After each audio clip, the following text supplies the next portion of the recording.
Gente, olha só o 1044. A pressão de vapor de 3 líquidos é mostrada como função da temperatura na figura, tá? Então ele deu um gráfico clássico pra gente aí, de variação de pressão de vapor em função da temperatura. Tá aqui éter dietílico, tá aqui álcool etílico, tá aqui água, certo? Uma coisa interessante, que sempre que aparece um gráfico assim, a gente tem que pensar sempre o seguinte: se você pegar qualquer temperatura e projetar, né, a gente percebe aqui que o éter aqui ele vai estar proporcionando a maior pressão de vapor de todos. Logo, o éter é o mais volátil, né?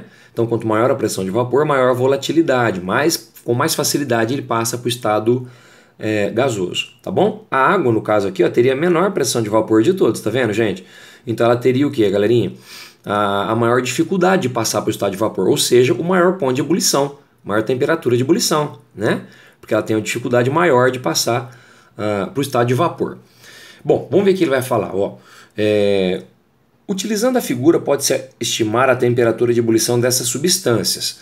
Sob uma pressão externa de 0,8 atmosferas, é correto afirmar que... Bom, lá no gráfico, gente, está em milímetros tá em torr, né? Olha só. E aqui ele falou 0,8 atmosferas, tá? Então eu fiz a conversão aqui rapidinho para você, ó. Eu peguei lá, ó, nesse 1044, uma atmosfera a gente sabe que tem 760 torr, né? Lembra lá de gás que nós falamos lá atrás? E 0,8, x. Galera, isso deu 608 torr, tá? Convertendo. Já fiz a conversão aí, tá? Bom, então tá bom. Então fazendo essa conversão aí, o que a gente pode pensar?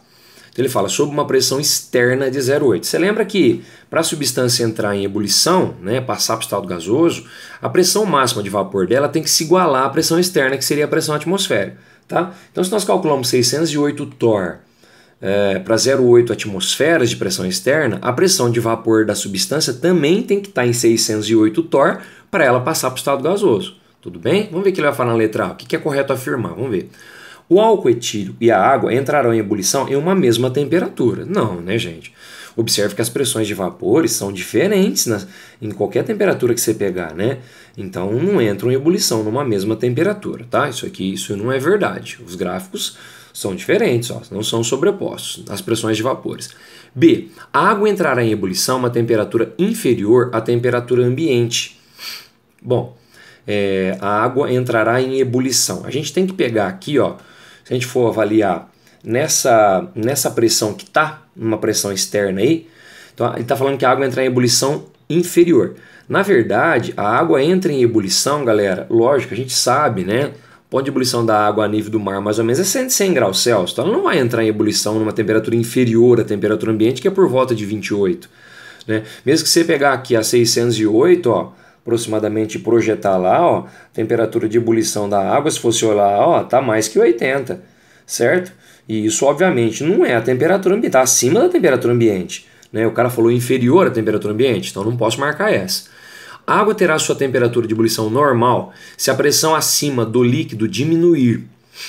Olha, na verdade, a temperatura de ebulição normal da água, ela seria a nível do mar, vamos pensar 100 graus Celsius, tá? Então, aí ele fala aqui, ó, se a pressão acima do líquido diminuir. Se você diminui a pressão em cima da água, o que vai acontecer?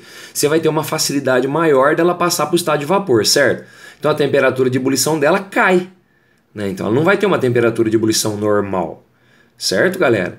Então, se você colocar mais pressão em cima dela, o que ele falou aqui, ó, pode ler na letra C, ó, a água terá sua temperatura de ebulição normal se a pressão acima do líquido, ou seja, acima dela, diminuir. Se você diminui a pressão em cima dela, a temperatura de ebulição dela diminui, ela passa com mais facilidade para o estado de vapor.